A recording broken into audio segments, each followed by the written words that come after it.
24 big break. ചാലക്കുടിയിലെ beauty parlour ഉടമ ഷീല സന്നിയെ വ്യാജ ലഹരി കേസിൽ കുടുക്കിയ സംഭവത്തിൽ പ്രതി നാരായണദാസ് പിടിയിൽ. ബംഗളൂരിൽ നിന്നാണ് പ്രതിയെ കസ്റ്റഡിയിലെടുത്തത്. ഗൂഢാലോചന നടന്നുവെന്ന് വ്യക്തമാണെന്നും ആർക്കു വേണ്ടിയാണ് ഇത് ചെയ്തതെന്ന് അറിയണമെന്നും ഷീല സണ്ണി 24നോട് പറഞ്ഞു. പ്രതിയെ പിടികൂടിയതിൽ സന്തോഷമെന്നും ഷീല സണ്ണി പ്രതികരിച്ചു. പിടിച്ചതിൽ സന്തോഷമുണ്ട്. ഇനിയിപ്പോൾ എന്തിനു വേണ്ടി ആർക്ക് വേണ്ടിയാണ് ഇത് ആൾ ചെയ്തതെന്ന് ഞാൻ പറഞ്ഞു. ഞാൻ ആദ്യം തുടങ്ങിയ എല്ലാ ചാനലിലും പറയണതാണ് എന്തിനു വേണ്ടിയാണ് ഇത് ചെയ്തതെന്ന് എനിക്കും അറിയില്ല. അപ്പോൾ ചോദിക്കണവരോടും പലരും എന്നോട് ചോദിക്കാറുണ്ട് എന്തിനു വേണ്ടിയാണ് അവരിതിങ്ങനെ ചെയ്തതെന്ന്. പക്ഷെ എനിക്ക് ഉത്തരം കൊടുക്കാൻ പറ്റില്ല എന്തിനു വേണ്ടി അവർ ചെയ്തതെന്ന്.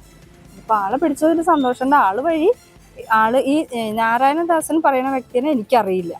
ആദ്യമായിട്ടാണ് ഞാൻ ചാനലിൽ വരുമ്പോഴാണ് ഈ നാരായണദാസിൻ്റെ പേര് ഞാൻ കേൾക്കുന്നത്. അപ്പോൾ ഈ അറിയാതെ ഒരു വ്യക്തി ഇത് ആർക്ക് വേണ്ടി എന്തിനു വേണ്ടി ചെയ്തതെന്ന് അത് അറിയാനുള്ള ആഗ്രഹം എനിക്കുണ്ട്. ശ്രീകാന്ത് കൊച്ചിയിൽ നിന്ന് വിശദാംശങ്ങളുമായി ചെയ്യുന്നു. ശ്രീകാന്ത്, പ്രതിയെ പിടികൂടണമെന്ന് ആവശ്യപ്പെട്ട് കോടതി വരെ ഇടപെടേണ്ട സാഹചര്യം ഉണ്ടായി. എന്താണ് വിശദാംശങ്ങൾ? ഇയാളെ കേരളത്തിലേക്ക് ഉടൻ എത്തിക്കുമോ? ബംഗളൂരുവിൽ ഇയാളുടെ ഒളിയിടത്തിൽ നിന്നാണ് പ്രതിയെ പിടികൂടുകയുണ്ടായത്. നാളെ ഇയാളെ കേരളത്തിലെത്തിക്കും. അത് തൃശ്ശൂരിലേക്ക് കൊണ്ടുവരും എന്നുള്ളതാണ് മനസ്സിലാക്കാൻ സാധിക്കുന്നത്. നേരത്തെ ഇയാൾക്ക് സുപ്രീം കോടതി ഇയാളുടെ മുൻകൂർ ജാമ്യാപേക്ഷ തള്ളിയതിന് പിന്നാലെ ഒളിവിൽ പോവുകയായിരുന്നു.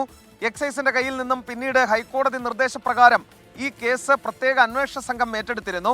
പ്രത്യേക അന്വേഷണ സംഘ തലവൻ ഡിവൈഎസ്പി വി കെ രാജുവിന്റെ നേതൃത്വത്തിലുള്ള പോലീസ് സംഘമാണ് ഈ പ്രതിയെ കസ്റ്റഡിയിലെടുത്തത്. അറസ്റ്റ് രേഖപ്പെടുത്തി കോടതിയിൽ ഹാജരാക്കും. പ്രാഥമിക ചോദ്യം ചെയ്യൽ അതിനു മുൻപുണ്ടാകും. അതിനുശേഷം കസ്റ്റഡിയിൽ വാങ്ങി വിശദമായ ചോദ്യം ചെയ്യലും ഗൂഢാലോചനയിൽ പങ്കാളികൾ ആരൊക്കെ എന്നതും പോലീസ് ചോദിച്ചറിയും. കൂടുതൽ ആളുകൾ ഈ കേസുമായി ബന്ധപ്പെട്ട പ്രതിപ്പട്ടികയിൽ വരാൻ സാധ്യതയുണ്ട്. അറസ്റ്റ് അടക്കമുള്ള നടപടികളും കൂടുതലായി ഉണ്ടാകാൻ സാധ്യത കാണുകയും ചെയ്യുന്നുണ്ട്. ഇന്നേവരെ നേരിൽ കണ്ടിട്ടില്ലാത്ത ഒരു സംരംഭകയെ വ്യാജ കേസിൽ കുടുക്കിയത് ആർക്കു വേണ്ടി എന്തിനു വേണ്ടി അങ്ങനെ അറിയേണ്ട കാര്യങ്ങൾ ഒരുപാടുണ്ട്.